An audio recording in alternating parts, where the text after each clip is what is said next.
سلام علیکم بینندگان عزیز، هموطنان محترم. چنانه که شما اطلاع دارید، حزب نهضت اسلامی تاجیکستان در 29 سپتامبر سال 2015 از طرف دادگاه عالی تاجیکستان ممنوع شد و قبل از آن، یعنی از 14 تا 23 سپتامبر، اکثر رهبران و فعالان حزب نهضت اسلامی تاجیکستان از جمله اعضای شورای سیاسی با شمول 2 نفر از معاونان رهبر حزب نهضت اسلامی تاجیکستان محترم سید عمر حسینی و محمد علی حید از طرف کمیته دولتی امنیت ملی تاجیکستان بازداشت شدند و تقریبا 6 تا 9 ماه بعد اکثر آنها به حبس‌های طولانی مدت و من جمله 2 نفر از معاونان رهبر حزب نهضت اسلامی تاجیکستان به حبسی یک عمری، یعنی حبس ابد محکوم شدند. در این مدت چنانکه که شما اطلاع دارید، چند نفر از وکیلان مشهور تاجیکستان حمایت و دفاع از اعضای بازداشته حزب نهضت اسلامی تاجیکستان را به عهده داشتند، از جمله بزرگمهر یاروف، وکیل مشهور کشورمان که امروز با حکم ناعادلانه دادگاه 28 سال محکوم به زندان شده است و ایشان چنانه که شما اطلاع دارید کمیته را برای دفاع از اعضای بازداشته حزب نهضت اسلامی تاجیکستان تأسیس دادند و در آن کمیته یک چند نفر وکیلان مدافع دیگر کشورمان عضو بودند، از جمله برادری بزرگمهر یاروف، جمشید یاروف نیز عضو این کمیته بودند و آن کس در برابر اینکه عضو کمیته دفاع از اعضای بازداشته حزب نهضت اسلامی تاجیکستان بودند، وکیل مدافع محمد علی حید معاون رئیس حزب نهضت اسلامی تاجیکستان هم بودند و حالا در این برنامه در خدمت جمشید یاروف هستیم و از آن کس در اول خواهش میکنیم که روند بازداشت‌شوی اعضای حزب نهضت اسلامی تاجیکستان من جمله محمد علی حید را برای ما حکایت بکنند. خوش آمدید به برنامه ما محترم جمشید یاروف. خب من خیلی که قبلا یعنی در مقدمه گفتم شما وکیل مدافع محمد علی حید و همچنین عضو کمیته دفاع از بازداشت‌های حزب نهضت اسلامی تاجیکستان بودید. در اول میخوام شما روشن کنید که این بازداشت‌ها چگونه صورت گرفت و شما چگونه با این کمیته چگونه تأسیس شد، کمیته دفاع از اعضایان حزب نهضت اسلامی تاجیکستان، و صحبت را از همینجا اگر آغاز کنیم. مرحمت. اول تشکر میگم که ما را به این برنامه دعوت کردید. بسیار هم موضوع مهم است و موضوع اساسی است در این دوره حاضره جامعه ما، وقتی که در تاجیکستان حقوق انسان عموما زیر پا شده است و چقدر افراد زیادی با جرم‌های بافته و ساخته به زندان کشیده می‌شوند.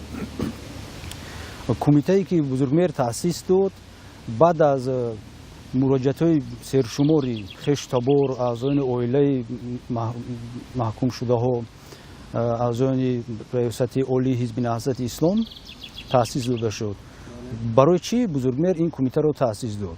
سبب اساسی آن بود که در رفت گفت و شنید با اعضایان بازداشت شده حزب نهضت اسلام معلوم گردید که به یگان اساس کافی، به یگان قرار سودی در منزل استقامتی آنها گفتگوهای به اجازت سودی بوده، دستگیر کنی پرسش های به اساس و غیره گزارنده شده است. همه این بزرگمهر را وادار کرد که یک کمیته مخصوص تشکیل کند برای بهره دفاع اعضایان حزب نهضت اسلام بازداشت شده و بر مقابل اون ناعدالتی‌هایی که در رفت تفتیشات پیشکی علاقه سر شدند یک مبارزه برند. برای همین هم یک کمیته تشکیل کرده شد. در آن زیاده از 10 نفر ادوکات‌های کلیگ ادوکات‌های جمهوری تاجیکستان سپر بودند، من نیز در آنجا بودم و هر یک ادوکات وظیفه‌دار بود که یکی از زیر حمایه‌اش رو به عهده گیرد. بزرگمهر یاروف برای که حمایه باز هم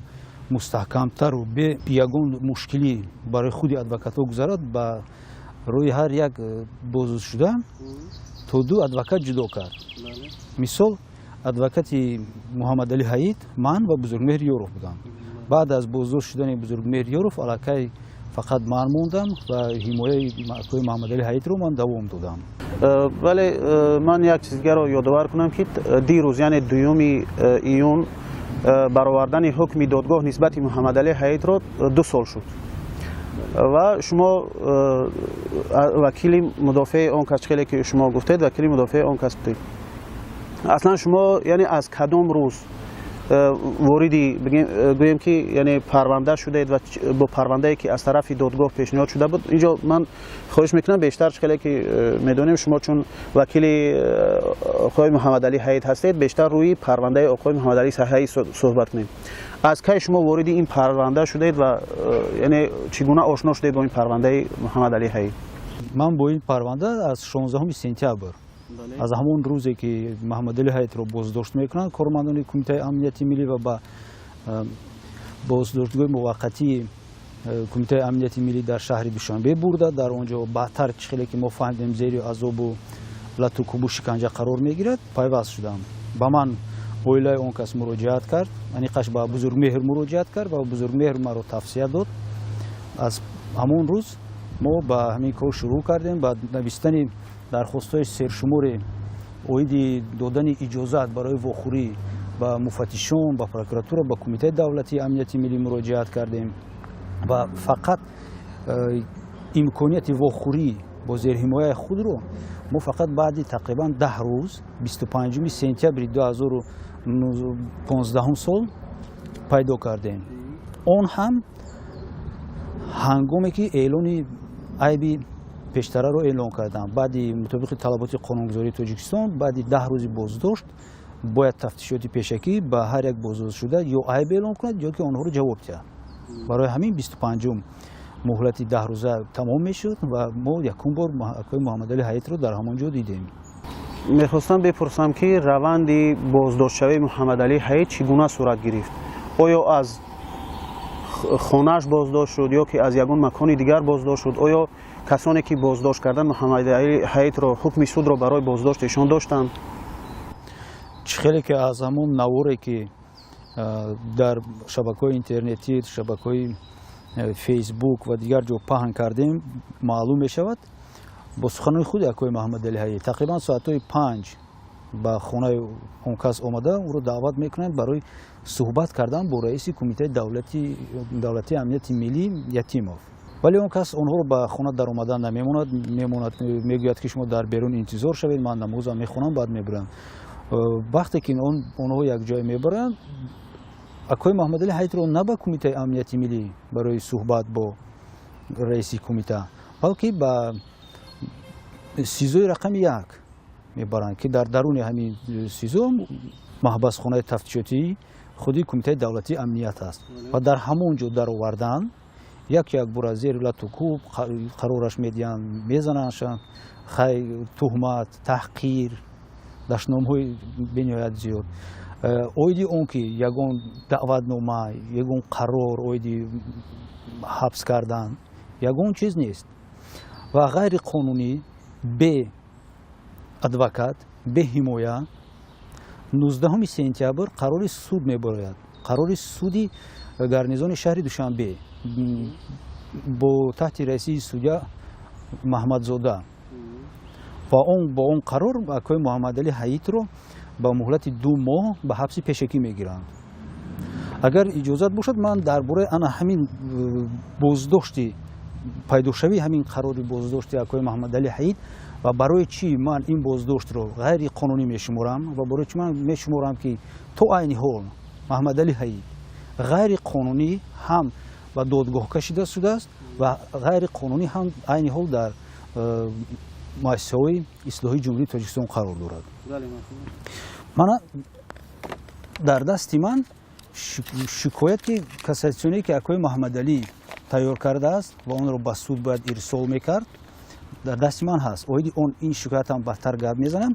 باز میخواستم درباره محض همون چیزی که گفتم در قبط موضوع پرونده جنایتی در جلد 25 در صفحه 4 اون وای اومده است. در صفحه 4 اون نسخه قراری مفتش با سود اویدی ضروریت تطبیق چاره پیشگیری در نمود حبس نسبت آقای محمد علی حیید است و در آنجا نوشته شده است. دقت کنید ҷобир раҳматуллои раҷаб ҳамчунон гумбаршуда дар содир намудани ҷиноят дастгир шуда айни ҳол дар муассисаи тафтишотии кумитаи давлатии амнияти миллӣ нигоҳ дошта мешавад. Бо назардошти он ки ҷобир раҳматуллои раҷаб ҷинояти махсусан вазнин содир кардааст, метавонад аз мақомоти таъқиби ҷиноятӣ пинҳон шавад, метавонад ба шоҳидон таъсир расонад, метавонад далелҳое ки барои баррасии парванда зарур ҳастанд пинҳон кунад ва ғайра ва ғайра. муфаттиш қарор кард ба суди ҳарбии гарнизони душанбе барои интихоби чораи пешгирӣ дар намуди ҳабс нисбати гумонбаршуда ҳаитов маҳмадалӣ раҳмонович дархост пешниҳод карда шавад. дар ин ҷо бар ало дида мешавад ки талаботи моддаи 9 кодекси мурофиаи ҷиноятии тоҷикистон вайрон карда шудааст. ин талаботи модда аз чӣ иборат аст? мисол ман иқтибосошам дар чиз ҳаст мегӯям ки дар он оварда шудааст ки суд, прокурор, муфаттиш, таҳқиқбаранда ҳангоми пешбурди парвандаҳои ҷиноятӣ вазифа доранд ки муқаррароти конститутсия, кодекси мазкур ва дигар қонунҳоро ба таври дақиқ хела риоя намоянд. ҳангоми пешбурди парвандаҳои ҷиноятӣ риоя накардани талаботи қонун сарфи назар аз он ки дар кадом асос рух дода шуданд иҷозат дода намешаванд ва боиси ҷавобгарии муқаррарнамудаи қонун гардида санадҳои ғайриқонунӣ қабул шуда беэътибор дониста бекор карда мешаванд.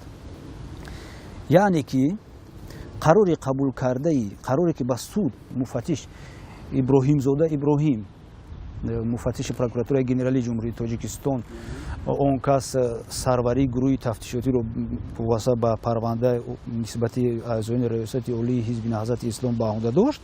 вақте ки ин қарорро тартиб медиҳад талаботи моддаи 9 қонуни кодекси мурофиаи ҷиноятиро вайрон мекунад. яъне ки зарурият барои маҳкам кардани муҳаммадил ҳаид гар бошад, пас чаро шумо дар бораи раҳматуллои раҷаб менависед ки раҳматуллои раҷаб бисёр одами хавфнок аст ва агар ӯ дар озодӣ бошад ба баррасии парванда ва тафтишоти он зарар мерасонад. бинед ин аллакай хато ҳаст. бояд ки ҳам муфаттиш инро диққат мекард, ҳам прокуроре ки дар рафти мурофиаи судӣ оиди тадбиқи чораи пешгирӣ дархости муфаттишро дастгирӣ кард, он ҳам бояд диққат медод ва ҳам судяе ки ин қарорро қабул кард он ҳам диққат медод. вале ки ин се нафар ягон нафари онҳо ба ин диққат намедиҳанд ва қарори ғайриқонунӣ мебароранд ки муҳаммадалӣ ҳаид бинобар сабаби он ки раҳматуллои раҷаб бисёр дар ҷамъият хавфнок аст бояд 2 моҳ боздошт карда шавад. мантиқ дар куҷост? инро мо дар рафти тафтишоти пешакӣ нагуфтем. бо сабаби он ки имконияти тағйир додани сохтакорӣ кардани ҳуҷҷатҳо буд. агар дар рафти тафтишоти пешакӣ ба худи иброҳимзода муфаттиш мегуфтем, инро мо дар рафти баррасии парванда дар суд гуфтем. вале судя сатторзода ҳам ягон вокуниш нишон надод. ман боварӣ мекунам ки айни ҳол ҳамон дар архивҳои ҳамон суди олии ҷумҳурии тоҷикистон ҳамин ҷилди 25 саҳифаи 4 айни ҳол ҳамин хел мондааст. ва шумо метавонед гӯед ки ин хатогии техникӣ ҳаст. вале ин хатогии техникӣ боз дар дигар ҷо ҳам содир мешавад. дар қатори дархост бояд ҳуҷҷатҳои тасдиқкунандаи хатарнок будани инсон барои тафтишоти пешакӣ барои ҷамъият ҳамчун асоснокунӣ бояд ба суд пешниҳод карда шавад. ва дар он ҷо дар саҳифаи 10 ҳамин дархост мисол дархости маркази ахбороти вазорати корҳои дохилӣ омадааст. яъне оиди он ки ҳамин шахсе ки мо дархост пешниҳод мекунем пеш суд шуда буд, суд нашуда буд, аз ин маълум мешавад ки ин одам хавфнок аст ё ки нест. вале ки дар қабати маводҳое ки барои боздошт ва маҳкам кардани акои муҳаммадалӣ ҳаид ба муҳлати 2 моҳ ҳаст, маркази ахборотии вазорати корҳои дохилӣ маълумотнома ирсол мекунад ба номи ҳисайнов умаралӣ. ҳама ин чиро исбот мекунад? ҳама ин онро исбот мекунад ки аллакай аз аввал аз зинаҳои аввали тафтишоти пешакӣ парванда ғаразнок буд, фармоишӣ буд. на муфаттишон, на судя, на прокуророн ба талаботҳои қонун умуман диққат намедоданд. яъне маълум мешавад ки вақте ки парвандаи аъзои ҳизби наҳзати исломии тоҷикистонро якҷоя баррасӣ карданд, ҳукмҳои масалан якдигарро бо ҳам махлут карданд. яъне ин имкон дошт. бале ман ҳамчун адвокати Маҳмадалӣ ҳаид фақат имконияти шинос шудан бо маводҳое ки муфаттиш ба суди гарнизони ҳарбӣ пешниҳод кард имконият доштам. Вале боварии комил дорам ки ин як қолаб ҳаст ва агар мо тафтиш кунем бинем айнан ҳамин ҳолат дар он дархостҳое ки нисбати Саид Умар Ҳусайнӣ, нисбати Сайфуллозода, нисбати дигару дигарон аз раёсати олии ҳизби наҳзат пешниҳод шудагӣ ҳаст барои зарурияти ба ҳабс гирифтан, ҳамин такрор мешавад. чуноне ки шумо беҳтар медонед ҳамчун вакили мудофеъ барои исботи яъне ҷурм яъне ҷиноят бояд ки яъне додгоҳ ва ҳамчунин айбдоркунандаи давлатӣ бояд шоҳид пешниҳод кунанд. оё шоҳид буд дар яъне барои яъне дар ҷараёни додгоҳ шоҳид пешниҳод карда буданд ҳам айбдоркунандаи давлатӣ ва ҳам шумо ҳамчун мудофеъ? бале шоҳид буд. шоҳидҳо тақрибан агар хато накунам тақрибан 100 нафар буданд. шоҳидон тақрибан 100 нафар буданд, вале кулли онҳо 99% онҳо гуфта мешавад ин шоҳидони тарафи айбдоркунандаи давлатӣ буданд. яъне шоҳидоне буданд ки фақат барои айбдор кардан ҳозир буданд ва онҳоро тафтишот барои айбдоркунӣ оварда буд. аз шоҳидоне ки он 1% шоҳидоне ки ман нагуфтам ин ки буд ин хеш табори ҳамин маҳкумшудаҳо судшавандаҳо буданд ки оиди характер, оиди хислатҳои судшавандаҳо, оиди онҳо дар хонаашон ҳамин хеле даъватҳои ошкоро, оиди барангехтани кинояи адовати миллӣ, тағйир додани сохти конститутсионӣ ва ғайра мегуфтанд ё ки не барои ҳамин оварда шуда буданд. ин хеле гӯям ки шоҳидҳое ки аз тарафи ҳимоя бо дархост пешниҳод карда шуд умуман ягон кас овардагӣ набуд. мисол мо киро гуфта метавонем? ҳоло фамилияш аз номи ман аз ҷоди ман баромадааст, не ки номаш Дилшод ва сардори контрразведкаи қушонҳои мусаллаҳи ҷумҳурии Тоҷикистон, номаш Дилшод. ин яке аз шоҳидое мебошад ки сабаби барои чӣ маҳз Назарзода даст ба чунин ҳаракатҳо зад гуфта медод. вале бо дархости мо бо дархости Маҳмадалӣ Ҳаид ва судшавандаҳо судя диққат надод бо сабаби гӯё он ки ба суд овардани сардори контрразведкаи он вақтаи Тоҷикистон хеле мушкил аст ва гӯё он дар гуҷое ҳаст ва ӯро интиқол карда намешавад. ин шоҳидро ба мурофиаи судӣ наоварданд. мо дархост кардем ки вобаста ба оне ки Назарзода ҳодисаҳои 4 сентябр то 16 сентябр вуқӯъ пайвастанд ва бо Назарзода беягон бевосита вазири мудофиаи Тоҷикистон Шералӣ Азиз ва худи Шералӣ Хайруллоев низ ҳамсуҳбат буданд ба тариқи телефонӣ. ҳамчун шоҳид онҳо пурсида шаванд то ки донем ки оиди чӣ суҳбат мекарданд. оё Назарзода сабабҳои ба ҳамин кор даст заданашро ба онҳо гуфт ё ки нест? ҳоло ки Назарзодаро мо пурсида наметавонем. Назарзода дар қайди ҳаёт нест ва бояд ки ҳам тафтишот ва ҳам суд он одаме он шоҳидеро ки мепурсид ки аз суханони худи Назарзода сабаби ба чунин кор даст заданро мегуфт. ин шахсон пурсида нашуданд.